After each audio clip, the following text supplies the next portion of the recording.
लगभग 40 लाख साल पहले हमारे पूर्वज घने अफ्रीका के जंगल में रहते थे। वो पेड़ों पर रहने वाले फलों और फूलों पर डिपेंडेंट थे। आज के चिंपांजी जैसे जीव थे। वो कभी कभार ज़मीन पर उतरते थे। वो ज़्यादातर अपने चारों पैर हाथ का इस्तेमाल करते थे। धीरे धीरे टाइम के साथ अफ्रीका में एटमॉस्फेयर चेंज होने लगा। पृथ्वी ठंडी और सूखी होती गई। जंगल सिकुड़ने लगे और उनकी जगह खुले घास के मैदान ने ले ली। अब इन बंदरों के पास दो ही रास्ते थे, या तो सिकुड़ते हुए जंगल में ही रहे जो बहुत छोटे हो चुके थे, या फिर इन विशाल खतरनाक खुले मैदान में उतरकर खाने पीने की तलाश करें। यहीं से शुरू हुआ आज के इंसान बनने की कहानी। एक ग्रुप जंगल में ही रह गया जो आज के गोरिल्ला और चिंपांजी बने, और दूसरे ग्रुप ने खुले मैदान में उतरने की हिम्मत दिखाई। एक बंदर पेड़ से नीचे उतरा। खुले मैदान में बड़े बड़े घास के अंदर चार पैरों पर झुककर चलने से घास के पार कुछ नज़र ही नहीं आता था।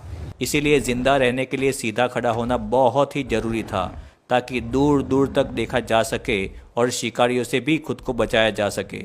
उस बंदर ने हिम्मत करके सीधा खड़े होने की कोशिश की, अपनी पीठ को सीधा किया और धीरे धीरे हाथों के सहारे ऊपर उठने की कोशिश की। शुरुआत में तो वो लड़खड़ाया और हाथों से ज़मीन को छूकर बैलेंस बनाता रहा, लेकिन जब उसने थोड़ा सीधा होकर खड़ा होने की कोशिश की तो पूरा मैदान उसे दिखने लगा। उसने पूरी तरह अपनी पीठ सीधी कर ली, दोनों पैरों पर संतुलन बनाया और सीधा खड़ा हो गया। यही वो पल था जब बंदर से इंसान बनने की असली शुरुआत हुई। सीधा खड़ा होने से उसे दूर दूर तक दिखने लगा। बस इनको ही ऑस्ट्रालोपिथेकस कहा जाता है। खड़े होने का सबसे बड़ा फ़ायदा था कि उनके हाथ अब फ्री हो चुके थे, जिससे वो चलते चलते खाना इकट्ठा कर सकते और हथियार या बच्चों को उठा सकते। इस एबिलिटी के कारण दिमाग के डेवलपमेंट की शुरुआत हुई। गर्म मैदान में जब वो सीधे चलते तो सूरज की धूप भी पूरे शरीर पर नहीं पड़ती थी, जिससे एनर्जी बहुत बचती थी। धीरे धीरे वो खुले मैदान में चलता रहा। ये सब उसके लिए नया था। उसने अपने बाकी दोस्तों को भी नीचे बुलाया और दो पैरों पर चलाया। पहली बार वो खुली धरती पर चल रहे थे, तभी अचानक घास के अंदर कुछ हलचल हुई और अगले ही पल एक शेर झपट पड़ा। उसने एक बंदर को अपने दांत में दबोच लिया और उसको घसीटता हुआ दूर ले गया। बाकी सब ये देखकर चीखने लगे। कुछ पेड़ों की तरफ भागे, कुछ वहीं रुककर कांपते रहे।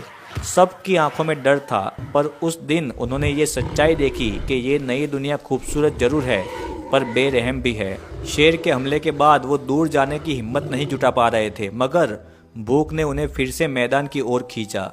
एक दिन उन्होंने देखा घास के बीच में गिद्धों का एक झुंड मंडरा रहा है। जब करीब जाकर देखा तो एक बहुत बड़ा हिरन था, जिसका शेरों ने शिकार कर कर खाया था।